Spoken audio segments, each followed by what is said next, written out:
Boa noite, boa tarde para quem está no Brasil, boa noite para quem está aqui em Portugal e para quem está em... Essa é a nossa primeira live do nosso grupo de crescimento, na verdade, comunidade de crescimento espiritual.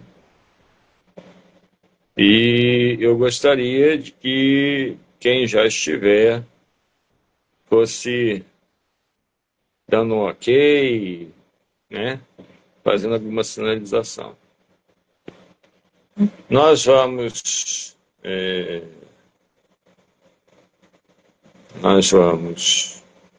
olhar hoje, estudar hoje, aquela parábola que Jesus fez e que consta lá em Lucas, no capítulo 14. Assim fica melhor, eu acho. Deixa eu ver. Luz aqui, tá. Lá no capítulo 14, no versículo de 26 até 30, né? Desculpe. De 28 até 30, né? Que vai falar sobre a parábola da torre. A parábola de construção de uma torre, né? Então eu vou estar lendo aqui rapidamente Lucas, Evangelho de Lucas, no capítulo 14, versículo 28 até o 30. Diz assim, a minha versão é Almeida Corrigida Fiel, tá? Então, se tiver outra versão, vai dar um pouquinho diferente. Então está escrito, pois qual de vós, querendo edificar uma torre, não se assenta primeiro a fazer as contas dos gastos, para ver se tem como acabar. Para que não aconteça que depois de haver posto os alicerces, e não podendo acabar, todos os que o virem comecem a escarnecer dele, dizendo, este homem começou a edificar e não pôde acabar. Tá bom? Essa parábola é bem conhecida, tá? E Jesus está ensinando uma verdade espiritual aqui, que dentro do contexto, né, segue-se a essa parábola mais duas parábolas. A parábola do rei que sai à guerra contra outro rei e não verifica primeiro se tem como combater 20 mil com 10 mil, né? E a parábola do sal insípido, que não serve nada para salgar. Qual é o contexto? Jesus está ensinando, né, lá no início do capítulo 14, ele está ensinando, eu vou pegar aqui para ler a minha Bíblia. Eu estava lendo aqui ao computador, do lado. Mas o capítulo 14 começa com o seguinte, capítulo 14, 25, diz assim, ora ia com ele uma grande multidão. Voltando-se, disse-lhes, Jesus estava andando, uma grande multidão estava seguindo, e ele disse, se alguém vier após mim e não aborrecer seu pai e mãe, mulher e filhos, irmãos, irmãs, e ainda também a sua própria vida, não pode ser meu discípulo. Qualquer que não levar a sua cruz e não vier após mim, não pode ser meu discípulo. Então, o contexto da parábola da torre, ela está inserida num contexto em que as pessoas têm que estar conscientes que para seguir Jesus tem que se fazer contas. Ou seja, Qual é a conta? É de dinheiro? Não, a conta não é de dinheiro, a conta é de disponibilidade. Será que você tem disponibilidade para seguir a Jesus? Esse é o contexto da parábola, ok?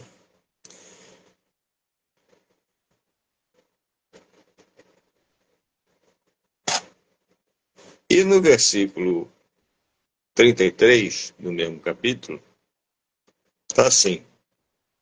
está escrito assim: assim, pois, qualquer de vós que não renuncia a tudo quanto tem, não pode ser meu discípulo. Então é necessário você renunciar, porque Jesus ele vai comprar a nossa vida, né? Porque nós temos uma dívida enorme e ele vai lá e paga essa dívida. E nós passamos a ser devedores deles. E numa relação direta, quem era devedor era como se fosse um escravo, né? Foi comprado. Então ele pergunta assim: você está pronto para renunciar a tudo? Esse é o contexto, né, da parábola da torre, ok? Então, dentro desse, vamos dizer assim, desse contexto, nós temos esse significado.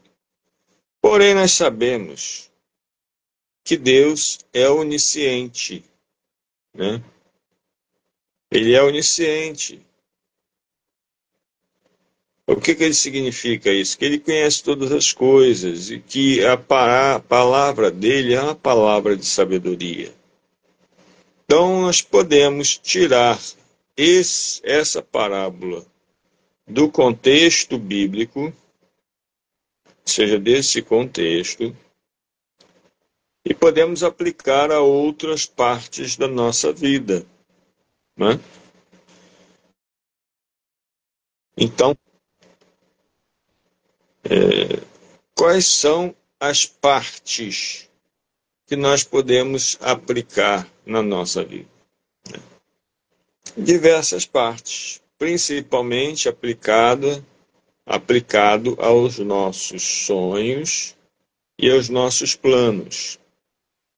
Eu gosto muito de trazer essa parábola para a minha vida pessoal dentro dos meus sonhos, dos meus planos, dos meus projetos, tá certo? Quando você tem um sonho, é muito bonito, né? Você sonha com uma casa, você sonha com um carro, você sonha com um trabalho, você sonha com uma quantidade de dinheiro, né? Existem lugares do mundo em que você sonha ter comida todo dia na mesa, e nem sempre isso acontece. Você sonha, mas precisa haver, dentro desse movimento, precisa você separar o que é sonho do que é plano. Eu posso sonhar em ter uma BMW, um carro BMW. Eu não sonho isso, tá? Eu estou só dando exemplo. Eu acho até que uma BMW é muito para mim. Mas vamos dizer que eu sonhei em ter esse carro. O que pode me levar a fazer com que a minha situação mude e que eu possa comprar um carro desse? Aí você já está pegando seu sonho e transformando num plano. Então, um plano simples, né, que você precisa interiorizar, precisa trazer e ficar pensando nele. Quando você vai pedir a Deus alguma coisa, você precisa ter isso no coração armazenado, né? Depois nós vamos falar sobre como orar certo, né? Talvez não nessa live, mas em outra live. Você vai transformar isso num plano. Então, por exemplo, eu preciso arrumar um emprego, eu preciso é, guardar dinheiro, economizar, preciso ir a uma concessionária da BMW, ver o preço, preciso ver se há condições de financiar a BMW, se eu estou em condições de ser elegível ao financiamento. Então, tudo isso faz parte do plano. Ou seja, a partir do momento em que eu chego, verifico todas as condições para ter a BMW, e só me falta o dinheiro, eu tenho que partir para outra solução, ou seja, comprar, arrumar um emprego, guardar dinheiro e para ir daqui a 1, 2 anos, 3 anos, sei lá quantos anos, comprar a BMW. É assim que funciona. A parábola da torre exatamente diz isso. Nós temos que avaliar as condições e fazer as contas. Será que uma BMW cabe para mim? Será que eu posso ter uma BMW? Bom, eu já antecipo que não. No meu caso específico, isso já é uma impossibilidade, por vários motivos. Primeiro, não tenho dinheiro. Segundo, não tem como financiar uma BMW. Eu estou em Portugal, eu sou brasileiro. Recebo meu salário no Brasil. Eu não recebo salário aqui. Então tem uma série de impossibilidades que eu não consigo financiar uma BMW. Então não vou ter uma BMW. Né? E eu tenho que abortar esse plano, porque esse plano não é para mim. Né? Mas eu estou dando um exemplo. Então, vamos aqui a possibilidades de aplicar o tema da parábola da torre na nossa vida. Por exemplo, emprego. Quem de vocês quer ter um bom emprego? Todo mundo quer, num certo sentido, todo mundo quer ter um bom emprego ou um bom trabalho. Um trabalho que pague direitinho, que não seja sacrificante demais. Não é isso? Todo mundo quer. É uma coisa boa. Mas o que você precisa para ter um bom emprego? Eu vivi uma situação dessa há alguns anos na minha vida. Né? E daqui a pouco eu vou dar uma paradinha para fazer as perguntas, mas só para dar esse testemunho. Eu, durante muitos anos na minha vida, fui eletricista residencial, industrial, tá? E eu gostaria de alguma coisa a mais, uma condição financeira melhor, tá certo? E muitas vezes eu sentia que, apesar de eu estar bem empregado, eu estava muito bem empregado na época, e para o nível técnico, que era o nível que eu era eletricista, eu era técnico, eletrotécnica, eu ganhava muito bem como técnico. Eu vi que não havia mais no meu entorno, né? Lógico, sem sair da minha cidade, não havia mais oportunidades para melhorar de salário.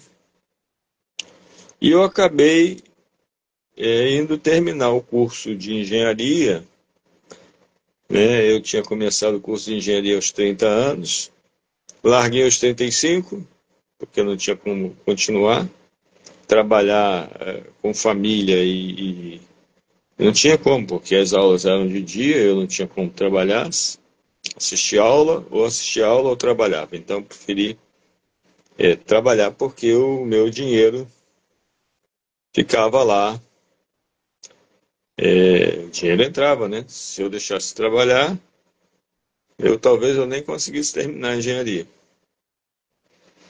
Bom, e aí voltei, por conta disso, acabei voltando a estudar com 44 anos de idade. Eu entrava na turma de engenharia, eu fiz uma faculdade particular nesse estágio, nessa época, nessa altura, como o pessoal diz, e tinha lá dois ou três mais novos que eu, mas mais velho que a maioria da turma. A maioria da turma era tudo meninos e meninas que estavam fazendo engenharia. Eu me formei aos 47 anos de idade e aos 48 eu entrei numa grande empresa no Brasil, que foi a Petrobras. E lá eu tive uma boa remuneração, vivi um tempo razoavelmente bom lá. Então eu precisei estudar. Eu precisei pesquisar o mercado, onde é que tem um salário melhor. O que eu tenho que fazer? Estou dando um exemplo, né? A mesma coisa, casa própria. Ah, eu quero uma casa. Se você está no Brasil, você vai procurar um financiamento habitacional. Se você está em Portugal e tem as condições para financiamento, você vai procurar um financiamento em Portugal. Se você está em Moçambique, você vai procurar um terreno para construir uma casa para você. Você precisa estar organizado sobre como vai construir. Mas você tem condições de comprar o terreno, por exemplo, numa casa própria? Quanto custa o terreno? Quanto tempo você vai ter o dinheiro para comprar? No caso lá de Moçambique, normalmente os terrenos são vendidos à vista, é tudo à vista. Você vai construir uma casa, você tem que ter material, né, para construir, você tem que chamar mão de obra, você tem que se organizar. Então, a parábola da torre, ela tem uma aplicação prática na nossa vida. Negócio, né? Negócios é uma coisa que muita gente tem a vontade de ter o seu negócio próprio. Mas você precisa planejar. Não é porque você gosta de um certo negócio que ele vai dar certo. Que em qualquer lugar você vai poder botar. Não, tem que ter organização, tem que ter preparo, tem que ter planejamento, você tem que fazer as contas. Você está disposto num negócio a trabalhar 12 horas por dia, porque é isso que acontece. Não pense você que uma pessoa que tem um negócio, ela trabalha 5 horas, 6 horas e ganha um dinheirão. Não é assim que funciona. Isso vale para o casamento também. Planejar. Não é só porque você gosta da pessoa que você vai se enfiar num relacionamento e depois vem os filhos e depois vem todas as consequências do casamento. Você tem que ver se a pessoa é realmente aquilo que você espera. Normalmente você está empolgado com a pessoa, né? Minha sogra costumava dizer, né, que quando a gente está enamorado de alguém,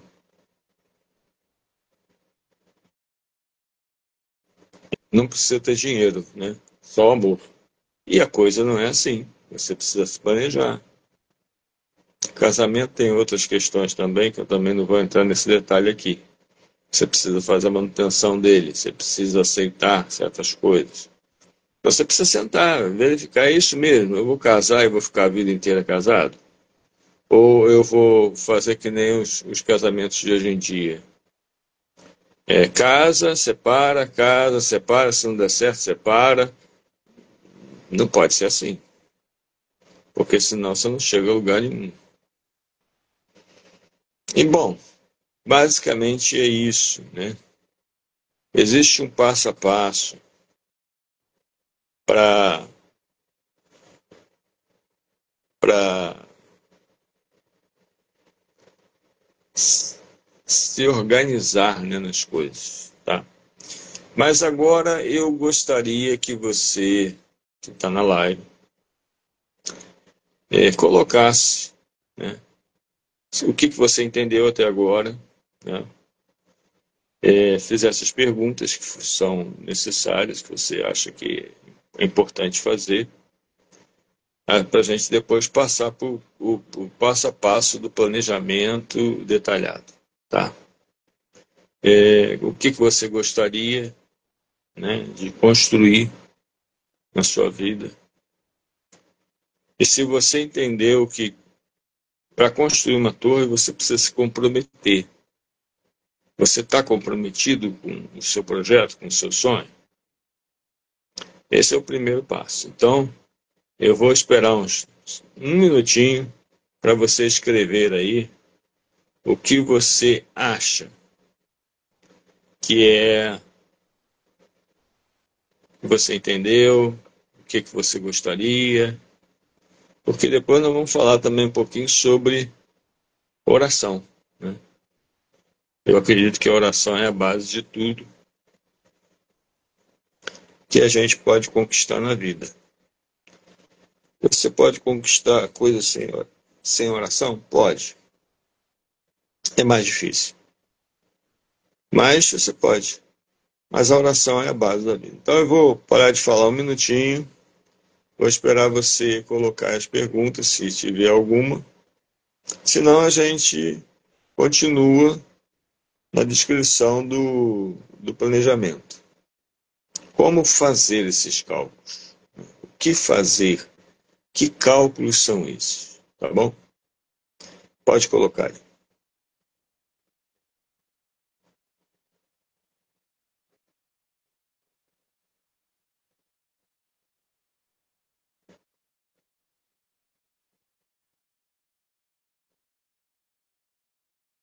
Ninguém vai colocar nada? Bom, esse vídeo vai para o histórico do Facebook. E provavelmente eu vou tirar ele também daqui e vou levar ele para o YouTube. Então, se você estiver vendo depois que esse vídeo estiver acabado, né, você também pode colocar na seção dos comentários o que você achou, o que você entendeu, não entendeu nada, tá bom? E aí você pode perguntar para mim no Facebook, ou no WhatsApp, ou mesmo no YouTube, tá bem? Já que ninguém se manifestou,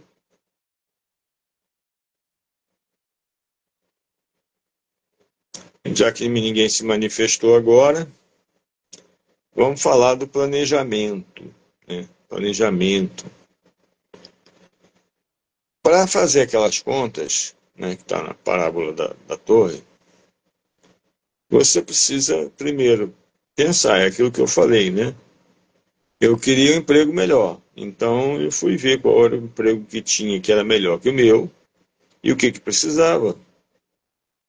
E fiz, de certa forma, um planejamento mental. Bom, eu preciso identificar, já identifiquei, é tal. Eu aqui preciso estudar, terminar minha faculdade. Depois eu preciso fazer um concurso e entrar. Esse planejamento mental ficou na minha cabeça durante uns 5 anos. Porque outra coisa que acontece é que nem sempre as coisas acontecem de um dia para a noite. Às vezes você quer comprar sua casa, quer adquirir sua casa, mas as coisas não acontecem do dia para a noite. Às vezes acontecem mais devagar do que você gostaria. E você precisa estar pronto ou pronta, né, a ter esse planejamento detalhado na sua mente, de forma que você possa falar ele a qualquer momento. Não precisa ser um planejamento no papel. As linhas gerais têm que estar na sua cabeça. Detalhar no papel é importante, tá? Então, por exemplo, vou citar lá o caso meu, né, do emprego. Eu tive que fazer um cálculo de custo. O que significa isso? Eu fui fazer uma faculdade particular. Tinha um preço a ser pago, né? Todo mês tinha que pagar a faculdade. Eu tinha que ir de carro, né? Eu morava numa cidade, trabalhava na outra, 60 quilômetros de distância. Enquanto eu só trabalhava, eu conseguia pegar os ônibus, os autocarros de carreira, o transporte público. Depois que eu tive que trabalhar, não tinha jeito, porque eu tinha que trabalhar, sair e ir para a faculdade, sair da faculdade às 11 horas, voltar para a cidade onde eu morava e sair de lá às 5 horas da manhã do outro dia para ir trabalhar. Então eu tinha que ser de carro. Eu precisei de um carro que fosse melhor que o meu. Eu tenho um testemunho forte para contar sobre esse outro carro. Vários testemunhos, mas de conseguir esse carro foi um testemunho bem forte. Mas eu não vou falar aqui agora. Então eu tive que computar, eu tinha que pagar, tive que comprar um carro, pagar o carro parcelado, tinha que pagar a faculdade, tinha um custo. Porque não adiantava eu querer fazer a faculdade e não saber se podia arcar com todos os custos, custos mesmo, dinheiro, né? O terceiro passo, né? Tinha que, tinha que ver lá, estudar. Eu tinha que ter certeza de que eu ia conseguir trabalhar e estudar. E não é fácil. Trabalhar e estudar não é simples, ainda mais quando você está com 40 e poucos anos. Não é nada simples, né? Tive que fazer o passo de estudar, de ver o que eu precisava, o tempo que eu tinha, né? Então é uma coisa bem interessante, né? O caso, por exemplo, mudando aqui de assunto, de, de, de exemplo, na verdade, é construir uma casa. Bom, eu sou engenheiro civil, né? Então eu conheço um pouquinho disso. Então o primeiro passo é você quer construir uma casa. Tem o terreno? Não tem o terreno. Tem que procurar o terreno. Tem que ver o preço do terreno. Tem que ver se o terreno está numa boa localização para você viver. Se o terreno é bom, se não é um barranco para cima, um barranco para baixo. Se dá para construir barato ou se vai custar muito caro, né? Você tem que dar uma olhada, ver os terrenos, ver os tipos de terrenos e ver os preços dos terrenos. Fazer as contas se você vai comprar o terreno. E às vezes você precisa comprar o terreno primeiro, pagar o terreno, para depois você começar a pensar em construir a casa. Você tem que ver se vai ter tempo para trabalhar e construir sua casa. Também tem isso. Você não pode deixar na mão do pedreiro sozinho, não. Você tem que estar lá em cima, vendo se ele fez certo, se não fez. Olha, eu fiquei bem, eu envelheci uns 10 anos em 5 por conta da construção da minha casa lá em Petrópolis, né? Você tem que ver se chega, né, no terreno material. Quando eu estive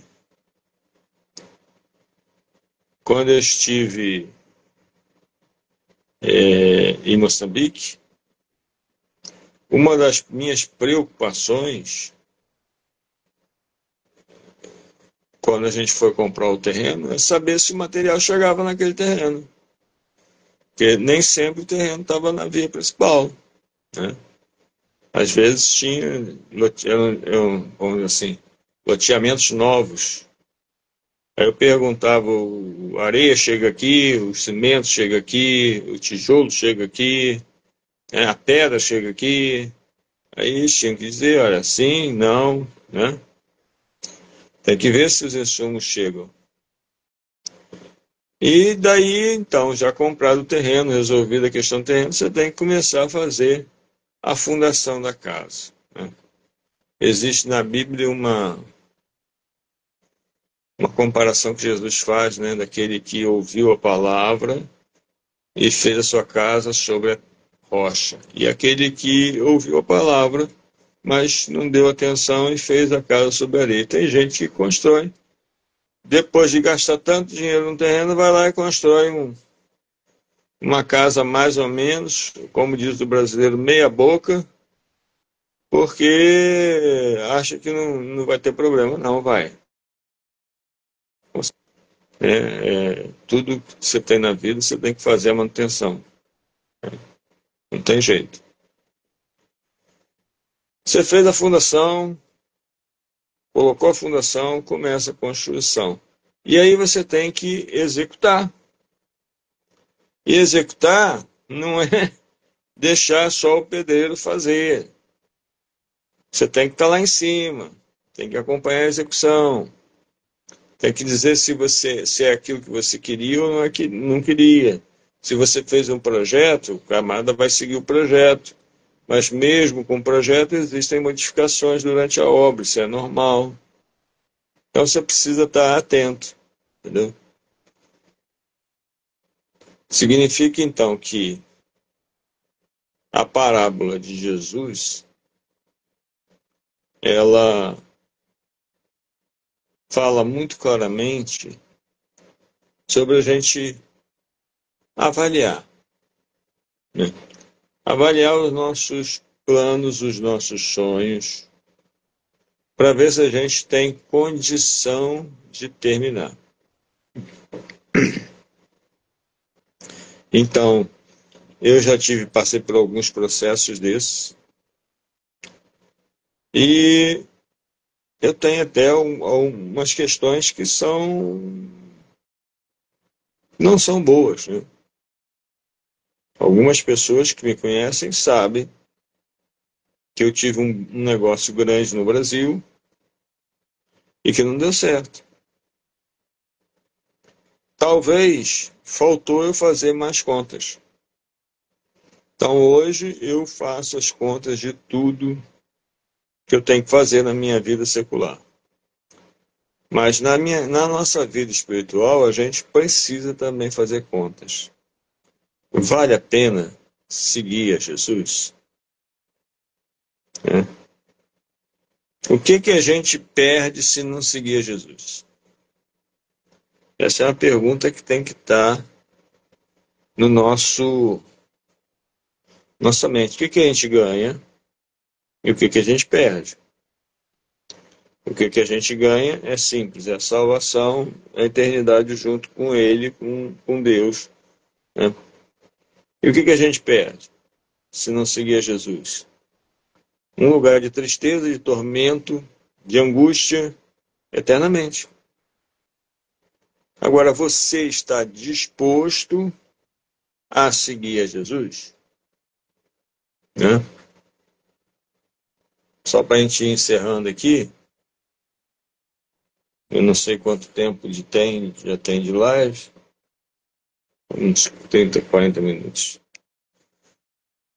Jesus vai falar sobre a parábola do semeador, né? A parábola do semeador, ela fala de 4 tipos de terreno. O primeiro terreno era à beira do caminho. era um terreno que era muito pisado, né? Quando você tem um terreno que você faz um caminho nele, ele fica compacto. Se você semear qualquer coisa ali naquela faixa de terra compactada, vai ser muito difícil a semente conseguir brotar, a semente conseguir se misturar ao solo e brotar. Por isso que Jesus vai falar que o diabo vai lá nesses terrenos e tira a semente para que ela não corra o risco de brotar, né? Nosso coração não pode ser tão pisado, tão magoado, tão adoentado, porque nesses momentos em que nós estamos assim, a semente da palavra de Deus ela não entra. E quando eu estou falando, não estou falando só da palavra de salvação, não. Eu estou falando da palavra de Deus revelada para nos instruir, para nos melhorar, para nos transformar. Quando nós temos um terreno pisado, isso o diabo gosta de fazer com muita, mas muita frequência. Deixar a gente agoniado, angustiado, desesperado, para que Deus fale conosco que a gente não escute. Que a semente, a palavra dele não entre no nosso coração. Entendeu? Esse é o primeiro terreno. O segundo terreno é entre pedras.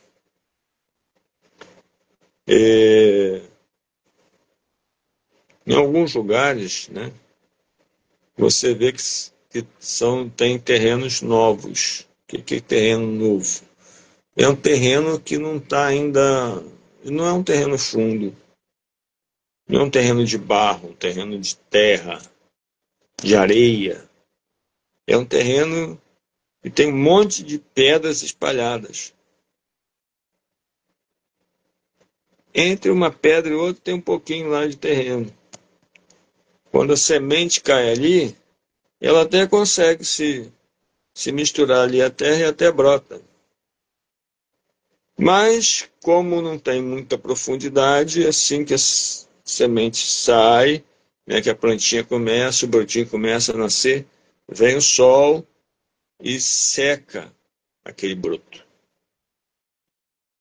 O terceiro terreno é um terreno que é fértil, mas que ele está nesse terreno tem muitos espinhos, muitos espinheiros, muitas ervas daninhas. Então, é um terreno que significa que o nosso coração está muito sobrecarregado com as riquezas do mundo, com as preocupações da vida, com a falta de dinheiro. E a palavra de Deus não consegue penetrar nesse terreno. Quando penetra, cresce, mas a planta não desenvolve, porque ela está apertada ali né, com muitos espinhos, muitas ervas daninhas. A planta não consegue dar fruto, nem dar fruto às vezes, né? E o quarto terreno é um terreno que está limpo, é um terreno arado, né, em que a semente cai ali, chove e ela já brota, já dá fruto e tudo. Então, nós temos que ter muito cuidado com o nosso coração. Sonhar é uma coisa, planejar é outra. Fazer a organização do planejamento é outra. Nós precisamos saber se nós queremos mesmo fazer uma coisa. Seguir Jesus é assim também, né? Esse é o contexto da parábola. Então, nesse aspecto, ou nesse aspecto, como diz o português, Eu já coloquei tudo que tinha que colocar para essa live. Se vocês quiserem fazer comentários, façam. Se vocês quiserem fazer os comentários depois, né, quando a live se encerrar, podem fazer também. E eu vou aproveitar, vou ler esses aspectos, esses comentários de vocês, e vou entrar em contato ou vamos marcar uma outra live. A minha intenção é ter uma live dessa todas as segundas-feiras, às 19 horas. E eu explico por que 19 horas. Né? 19 horas aqui em Portugal. Que em Moçambique é 21 horas, são 21 horas. Então não pode ser muito tarde, porque senão eles não conseguem assistir. Fica muito tarde para eles. E no Brasil são 3 horas a menos. Então no Brasil agora são 16 horas, 4 e pouca da tarde, agora, né, que são. E lá são 16h45, aqui são 19h45. Em Moçambique são 21h45. Então, gente, é isso. Eu não tenho mais nada a falar. E vou concluir. Alguém quer falar alguma coisa?